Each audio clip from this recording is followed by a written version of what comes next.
안녕하십니까. 중세교회사 네 번째 시간 강의를 시작하겠습니다. 오늘은 제4장 교황제 전통을 창조하다, 교황제의 형성 또에 대해서 함께 공부해 보도록 하겠습니다.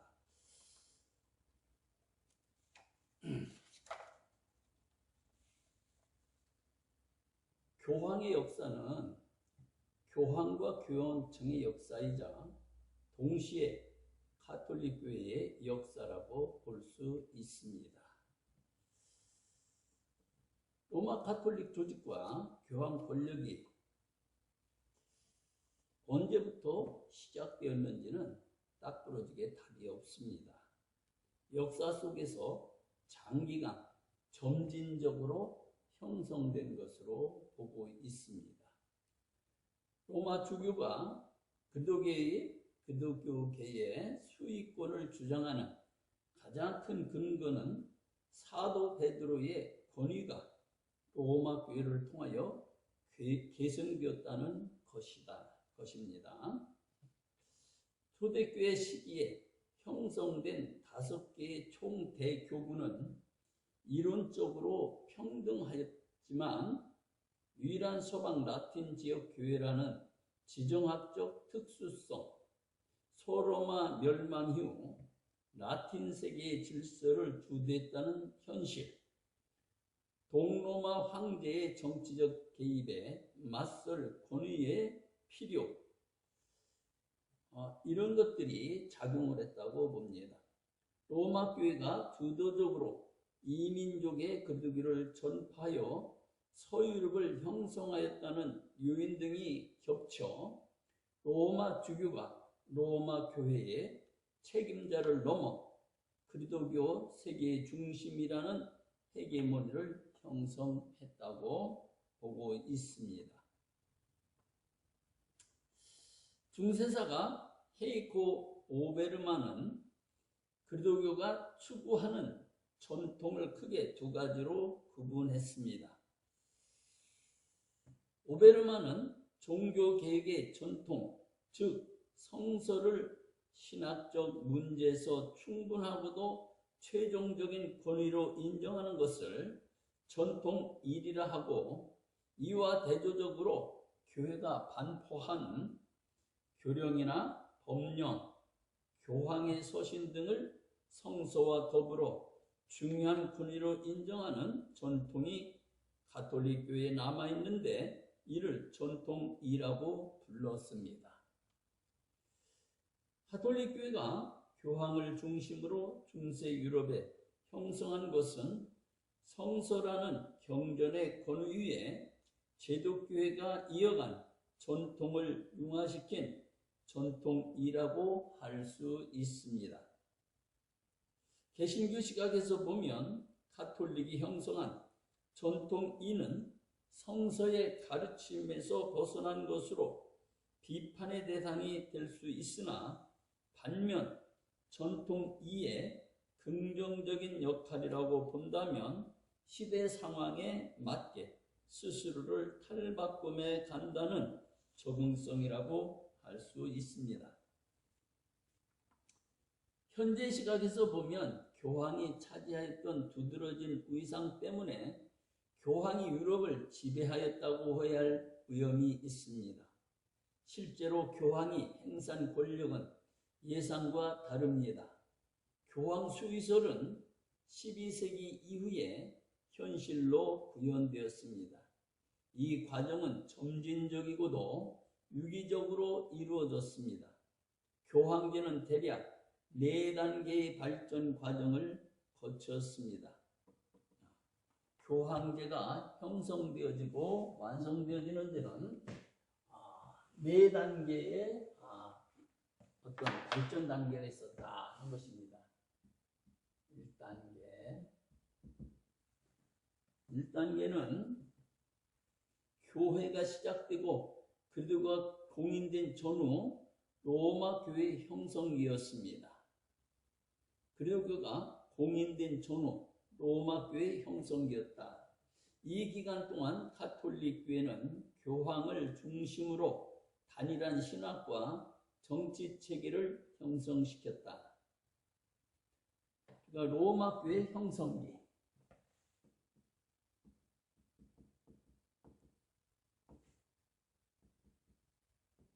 로마 교회 형성기 2단계. 2단계는 소로마 멸망 시점부터 11세까지로 제도 교황제가의 발전기라고 할 수 있습니다. 종교적 권위체를 넘어 세속권까지 보유하는 교황제의 정당성을 뒷받침하는 이론들이 등장하는 시기입니다. 그러니까 2단계는 소로마 멸망 시점부터 11세기까지다.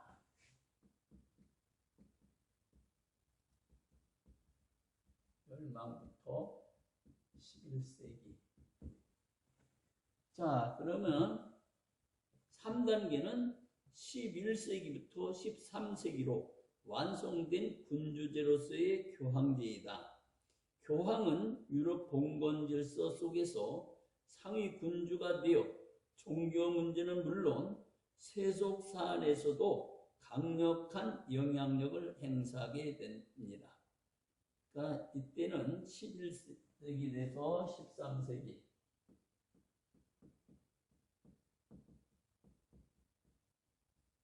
로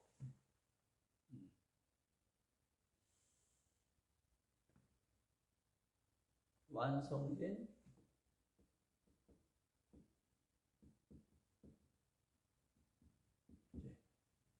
시기입니다.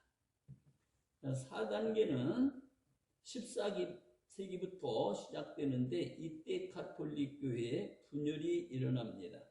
대립교황들이 난립하고 교황청이 분열되고 유럽의 단일한 종교적 수장이었던 교황의 권력은 결국 1517년 종교개혁으로 분열되게 됩니다. 자, 14세기부터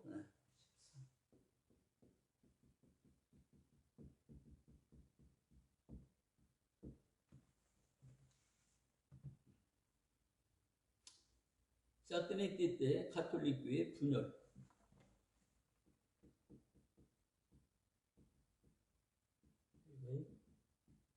분열기 시기라고 보면 되겠습니다. 자, 로마 주교 교황이 되다. 로마 주교 교황이 되다. 그러니까 이렇게 보면 되겠습니다. 뭐 설명할 때가 또 있겠지만 초대교회는 5대 대교구가 있었죠. 그래서 어디 있었습니까? 예루살렘, 안디옥, 콘스탄티노플, 알렉산드리아,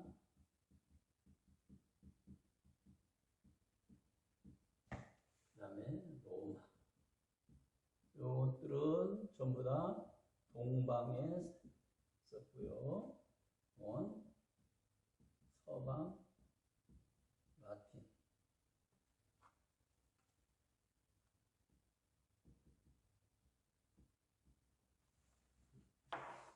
자, 중세 가톨릭 교회는 그 자체의 종교 사상, 법률과 행정적 발전이 결합하여 교황제라는 제도를 형성했다는 것입니다. 자, 로마 주교,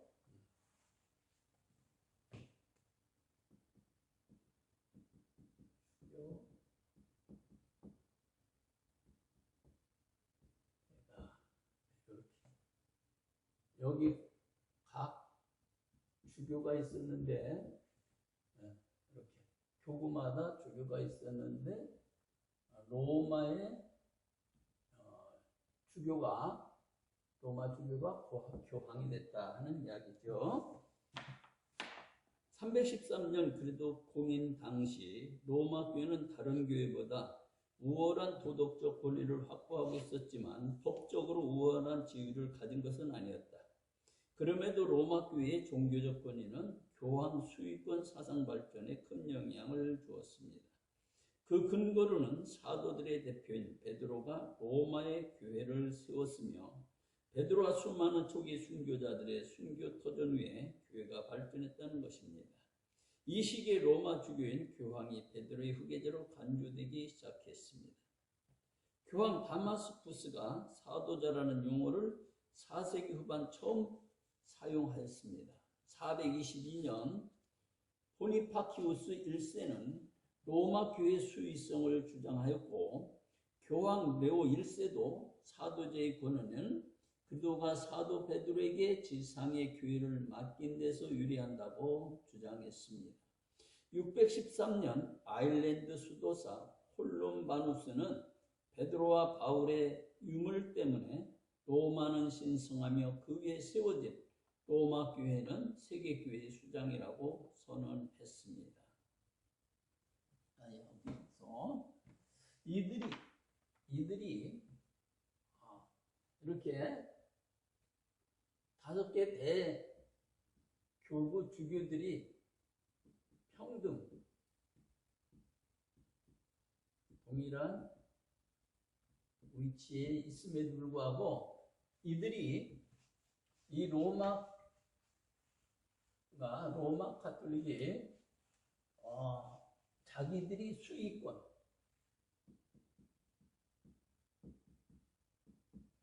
머리 숫자죠. 머리다. 제일 위다 하는 얘기입니다. 5개 교구가 있었는데 그 중에서 로마 대주교가 가장 위에 자리에 있다 하는 그런 주장인데 그 근거가 뭐냐? 그 근거는 베드로의 전통을 이어갔다.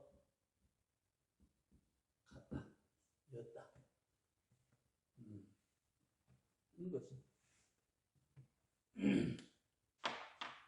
4세기부터 로마 교회는 터툴리안, 카프리안 등이 주장했던 베드로 계승 이론에 관심을 두고 다듬어 나가기 시작했습니다. 사도 베드로가 이 땅에서 그들을 대신할 사도직을 받았고 베드로의 계승자들이 그 직을 물려받는다는 것입니다. 이따가도 말씀이 나오겠지만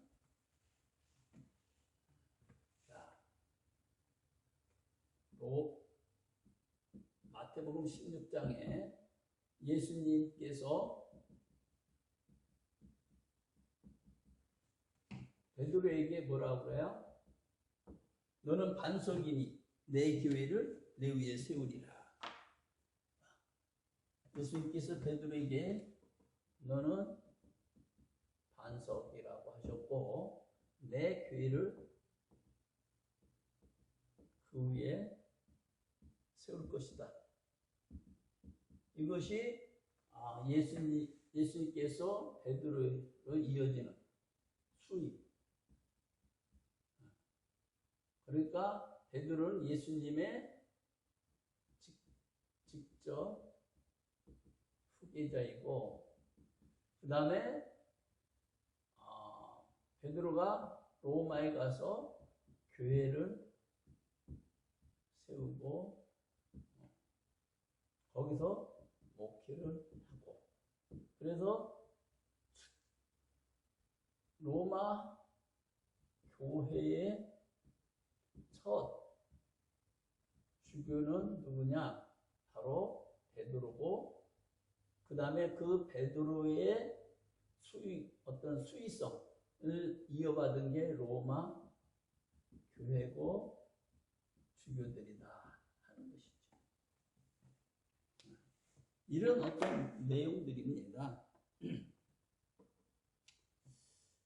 베드로 계승 이론의 핵심은 베드로의 지위와 기능을 로마 교회에 연결시켜 베드로의 계승자인 로마 주교를 정점으로 하는 군주제 교회의 완성이 있습니다.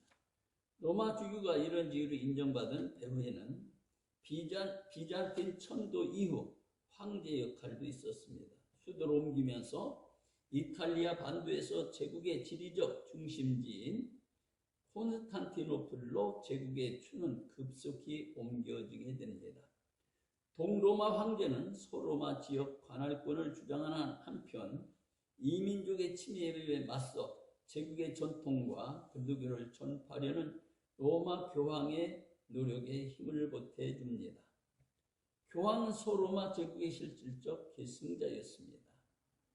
교회는 제국의 행정을 또 맡을 행정조직을 구성했고 성직자들은 제국의 행정관료가 되었으며 로마 교회는 동로마 제국의 간섭을 벗어나 독자적인 사법권을 보유하게 되었습니다.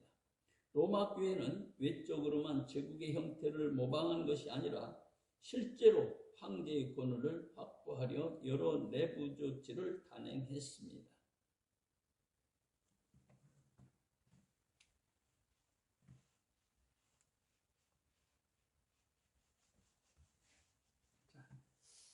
자, 5세기 초 제르메 라틴어 성경의 번역이 로마 교회 사도자 교회가 됨을 성서적 역사적 근거를 제공하게 됩니다.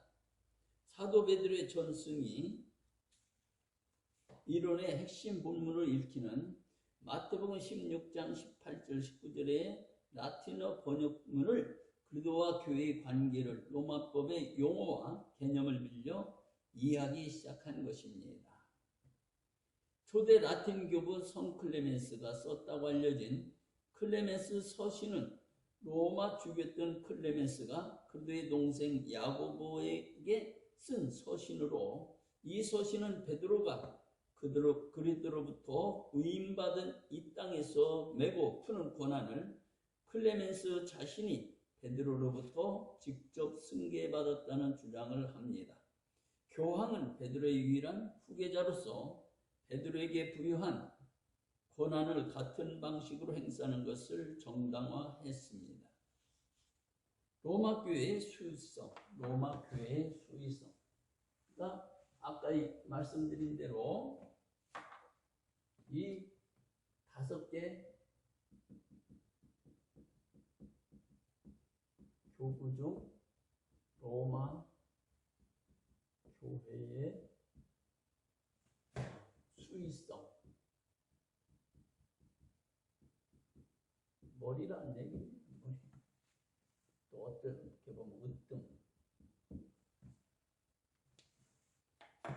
로마교의 수위성은 종교적 선언이 아닌 제도적이자 법리적인 선언이었습니다.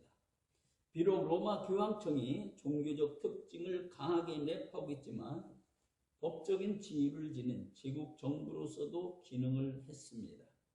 입법 및 행정을 담당하는 기관으로서 교황청이 오랜 로마 제국의 황실 관행을 적절하게 적극적으로 차용한 것은 불가피한 선택이었습니다. 로마 황제는 중앙 집권적으로 제국을 통치하고 유지하기 위해 정기적 비정기적으로 직서나 칙령을 제국 전체에 발행해 왔습니다. 서로마 멸망 전에 이미 교황이 그 역할을 이어받았습니다. 교황 시리키우스는 교령집을 발행하여 배포하였는데 교령집은 교회의 문제에 대해 최종 결정을 내린 권위 있는 서신이었습니다. 교황이 교령집을 반포했다는 것은 교황청이 중앙 집권적으로 교회를 통제하겠다는 의지이자 최종적인 권위를 지닌 교황의 의상을 드러냅니다. 동로마 제국에서는 콘스탄티노플과 알렉산드리아 그리고 안디옥 사이에 정치적 신학적 경쟁이 있었습니다. 반면 라틴 교회는 로마 교황청 중심으로 단일한 라틴 신학을 공식화할 수 있었습니다. 이 신학적 전통은 곧 정치적으로도 활용되어 교황청의 정치적, 신학적 수위성을 공고하게 하는 기틀을 제공했습니다. 그러니까 로마 교회의 수위성은 어떻게 되었느냐 하면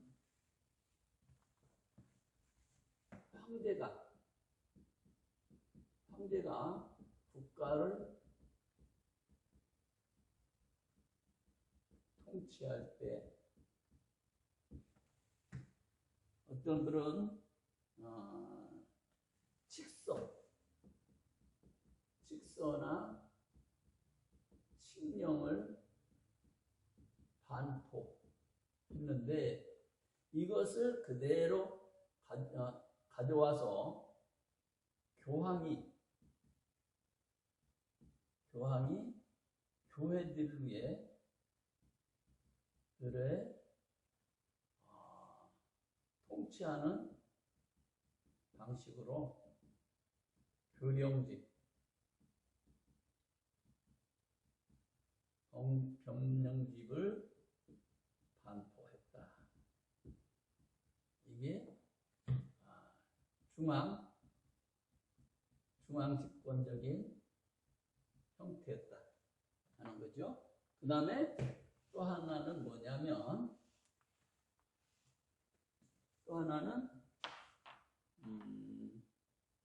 신학이 여기는 알렉산드리아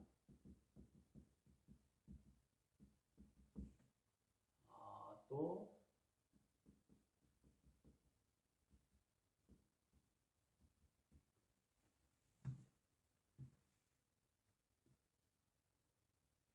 안디옥 각기 다른 신학 그래서 대립 갈등 그러나 로마는 단일 신학 라틴 신학을 고수 그래서 분열하고 갈등할 이유가 없었다.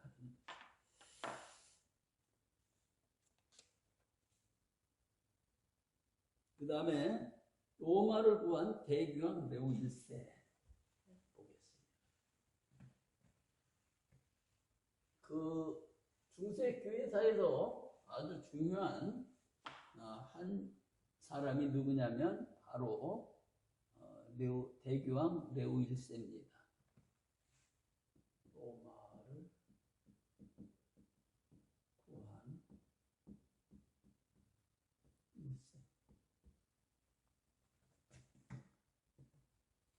대교황이라 불린 레오 1세 때에 교황제 형성의 첫 단계가 완성이 됩니다.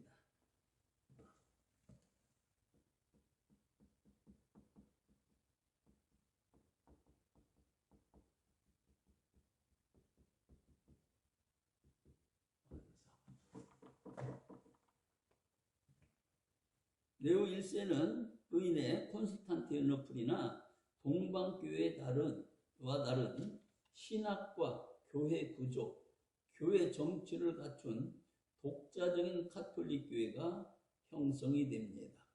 성서의 권위와 신학 교리를 로마법과 접목시켜 교황 군주제의 이성을 제시하였습니다. 철학적이고 추상적인 동방신학의 틀을 넘어 법률 체계를 따라 단순 명료한 신학을 세웠습니다. 그러니까 레오 1세의 어떤 업적들을 보니까 독자적인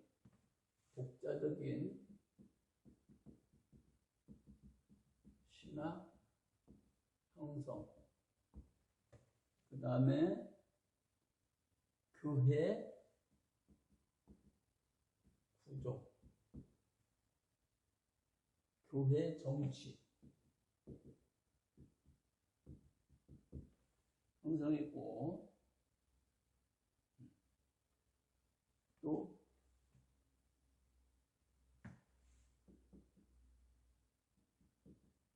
교리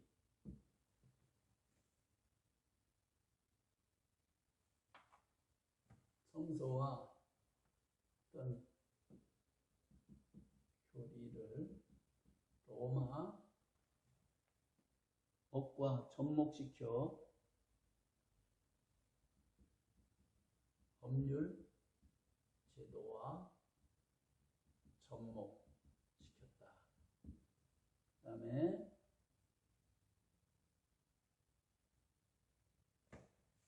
단순 명료한 신학 체계 형성했다. 이렇게 평가하고 있습니다. 교황이 완전한 군주적 지위를 실현하는 데는 5세기 초의 이탈리아 반도의 상황도 기여를 하였습니다. 452년 훈족 지도자 아틸라가 로마로 진격했을 때에 황제를 대리하여 아틸라와 협상하고 로마를 구원한 사람은 레오 1세였습니다.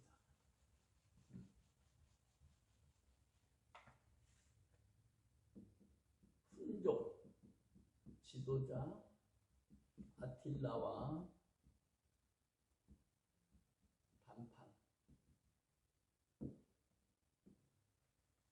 단판을 지어서 로마를 구한 사람이었고, 또 3년 후 반달족의 살인, 방화, 약탈의 위협에서 로마를 구해낸 사람도 레오 1세였습니다.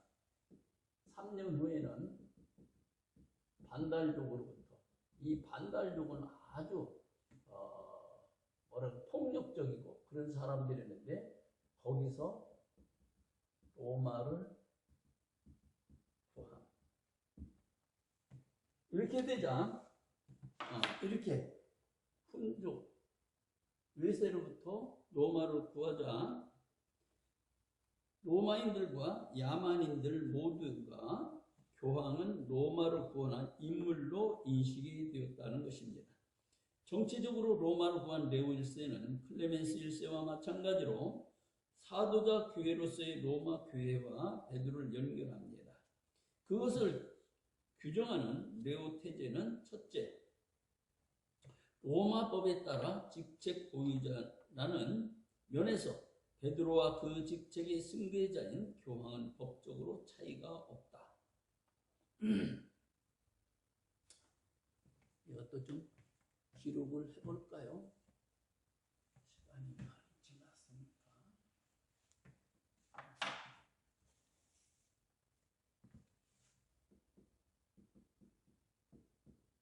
1.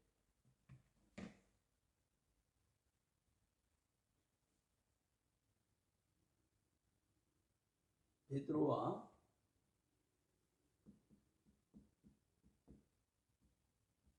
그 직책의 승계자는 차이가 없다. 차이가 없다. 두 번째 대지는 뭐냐면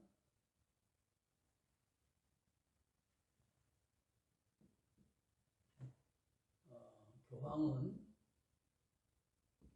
첫 번째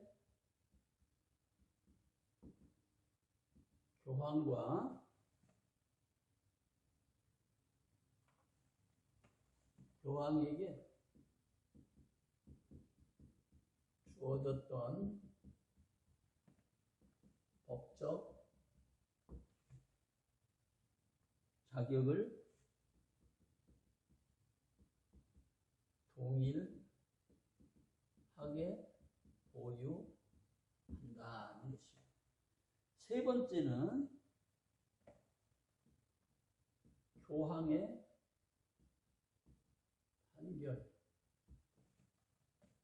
판결이나 교령은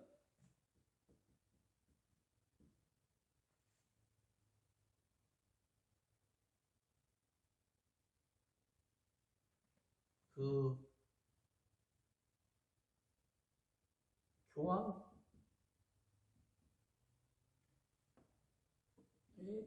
도덕적, 윤리적 흥결에 좌우되지 않고 그 효력이 유효하다. 무슨 얘기냐면 그 초대교회 때에 그런 주장들이 있었죠. 배교자나 이런 사람들이 그 말하자면 세례를 주면 그 세례를 주는 사람에게 흠결이 있기 때문에 그 세례 자체가 무효다 하는 그런 주장을 펼친 적이 있습니다. 그런데 여기에 대해서 이렇게 말하는 거죠. 교황의 판결이나 어떤 교령, 어떤 가르침 이런 것들은 교황의 도덕적 또 윤리적인 흠결에 좌우되지 않고 그것은 교황이라고 하는 한 사람의 선포가 아니라 바로 그 직책으로서 교황이라고는 직책에 의하여 수행한 것이므로 그 효력이 유효하다 하는 것입니다. 자, 겔라시우스의 양검론이라는 것이 있습니다. 자, 겔라시우스의 양검론 보실까요?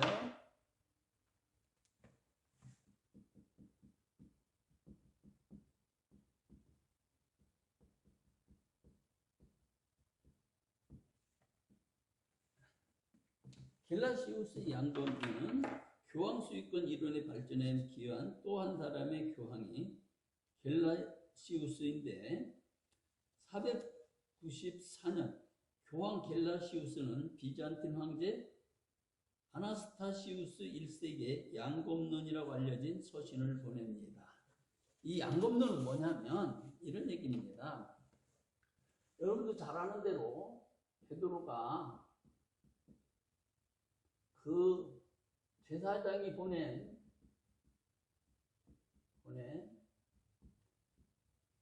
말고의 귀를 자르죠. 근데 베드로는 칼을 2개 지니고 다녔다고 합니다. 그래서 칼을 2개 지니고 다녔다고 해서 양검론, 칼이 2개라는 거죠. 양검론을 얘기하는데 이게 뭐냐면 하나는 종교적인 권위, 세속적인 권위. 세상에는 그 종교적인 권위와 세속적인 권위가 있어요. 그래서 이 종교적인 권위 누구냐? 교황, 교회. 이건 황제, 정부. 그렇습니다. 근데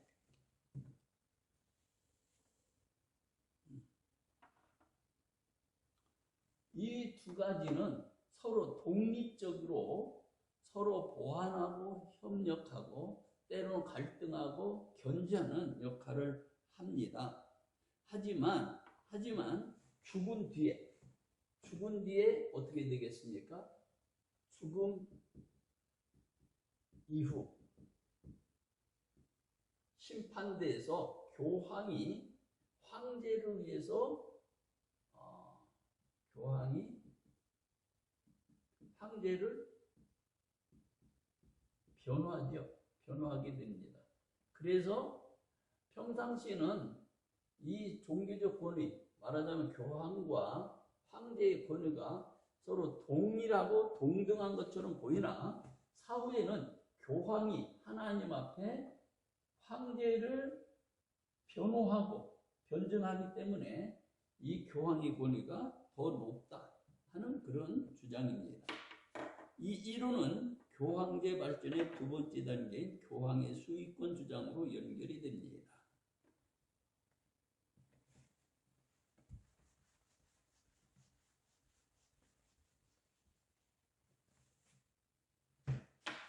자, 중앙집권적 교회 형성.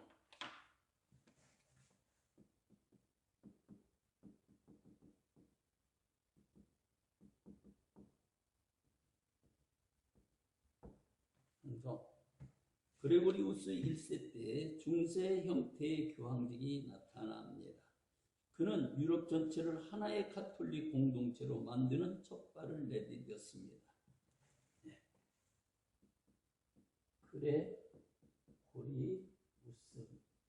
1세. 이 사람은 중세에 중요한 역할을 하죠. 역할을 합니다. 네, 그레고리우스 1세 때에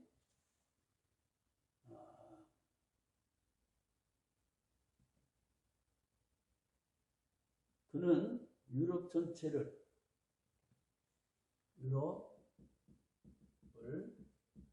가톨릭하는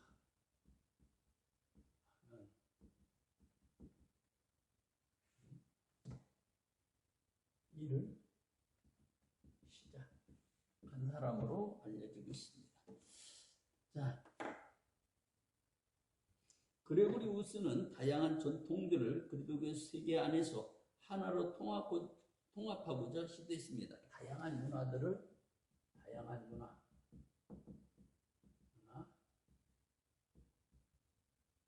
통합 시도.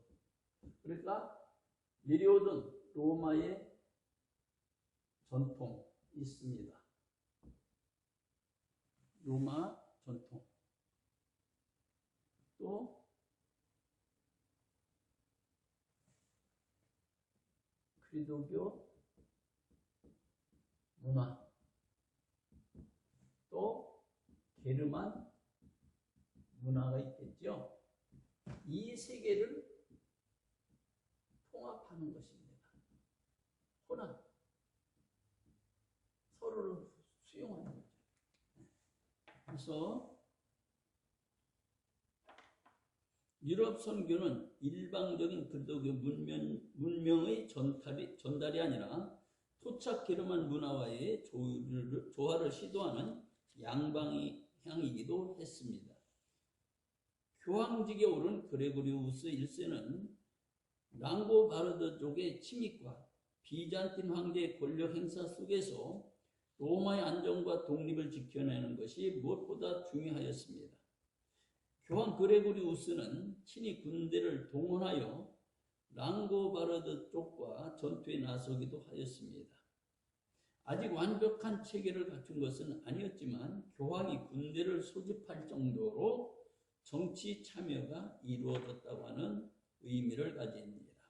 더 나아가 그레고리우스는 이탈리아를 넘어 유럽 전역의 교황의 영향력을 확대하려고 하였습니다. 교황제 확대는 유럽 교회를 세속군주가 아닌 교황의 영향력 안에 둔다는 의미입니다.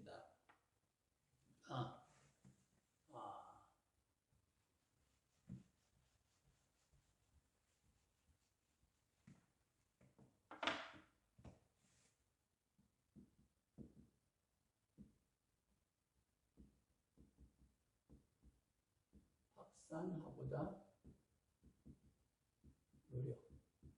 노력했는데, 이건 뭐냐면 그리스도교가 유럽의 어떤 사회를 지배, 그리스도교 정신, 문화가 지배한다는 그런 의미를 가지게 됩니다. 그러나 세속군주들은 교황의 상징적 권위는 인정했지만 프랑스 내에서 영향력 행사는 바람직하지 않다고 생각했습니다. 중세 초기는 국왕과 황제가 교회 주교를 임명하는 것이 관행이었습니다. 왕과 황제가 주교를 임명하고 사제를 임명합니다. 그러니 어떻게 되겠습니까? 왕과 황제가 주교 임명. 그러니 엉터리가 임명이 되고 엉망이 되었겠죠. 그레고리우스 교황이 주도적으로 시행한 잉글랜드 선교는 교황의 지역교회에 대한 직접 통제의 모델을 형성하였습니다. 이것을 이렇게 하다 보니까 아까도 얘기한 것처럼 엉터리가 많아. 모순, 부작용 생겼어요. 그래서 그레고리 우스는 직접 임명하는 쪽으로 이렇게 가닥을 잡았다는 거죠. 그래서 교황은 캔터베리 주교구와 요크 대주교구 등 대주교구를 정하고 그 아래 여러 주교구와 지역교구를 엮고 교회 행정망을 구축했다. 대주교구를 이렇게 두고 교황이 지배하고 통제하고 임명하는. 그 다음에 여기서 또 이렇게 해서 교회 행정체계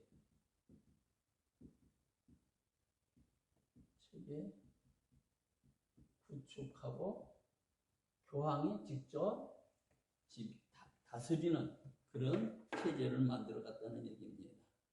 이러한 교회 행정 체제는 잉글랜드뿐 아니라 여타 유럽 지역에서도 유사하게 형성되었습니다. 잉글랜드 출신 선교사들이 대륙으로 건너가 프랑스와 독일 지역의 교회를 세웠을 때 그들은 로마로 가서 교황의 허락을 받았고요. 교황은 지역 주교회에서 어떤 결정이 내려지더라도 그것을 최종적으로 비준하고 확인할 권리가 교황에 있음을 주장했습니다. 그러니까 아까 이야기한 대로 여기서 뭐든지 이렇게 결정이 되더라도 그 교황의 비준과 허락을 받아야 되는 것으로 그렇게 했다는 것입니다. 그 다음에 8세기의 의장.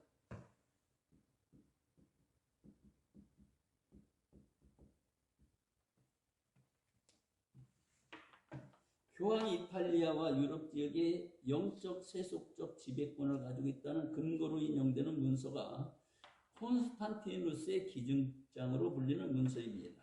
이 문서는 콘스탄티누스 황제가 로마를 떠나면서 로마와 이탈리아와 인근 서유럽 지역에 대한 통치권을 당시 교황 실베스테로 1세기에 증여했다는 것입니다.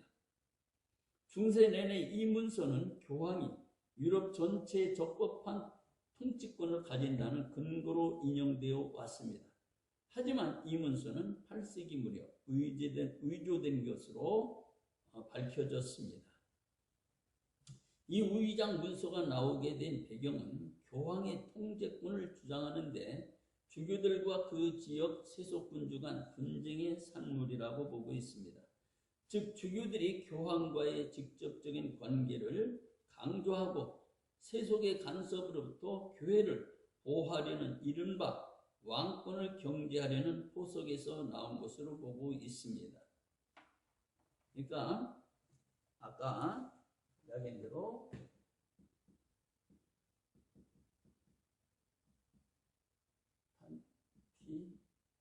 탄티누스 황제가 교황에게 통치권을 넘겼다. 이해한다.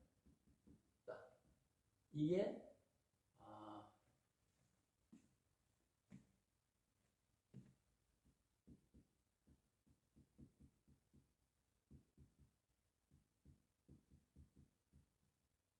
기준.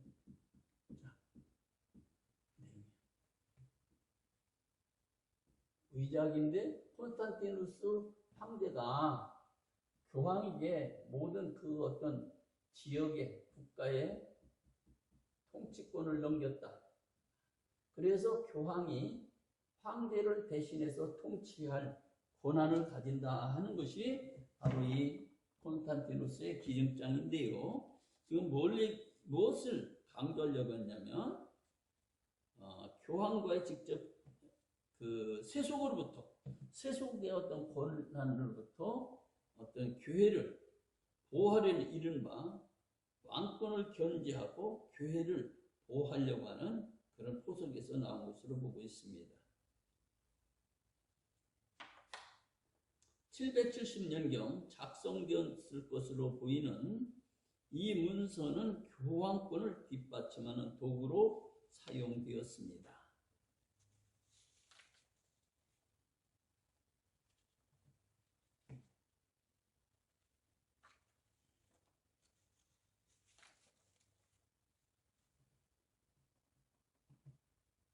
이런 의작을 만든 이유가 무엇일까를 생각해 봅니다.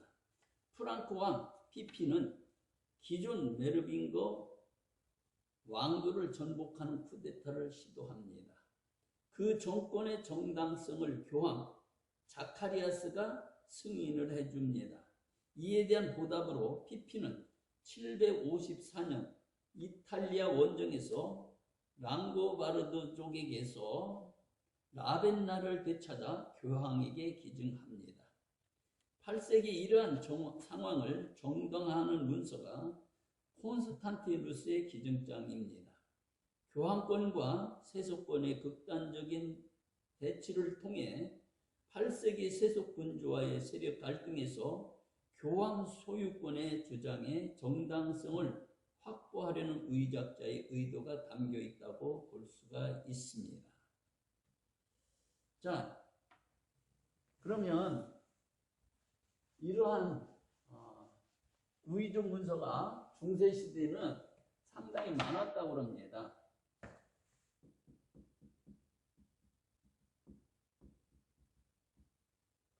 이런 의족 문서들이 상당히 많았었는데 의조라는 단어 없이 중세 카톨릭을 이해할 수 없을 만큼 의조가 심했다고 하는 겁니다. 그래서 이렇게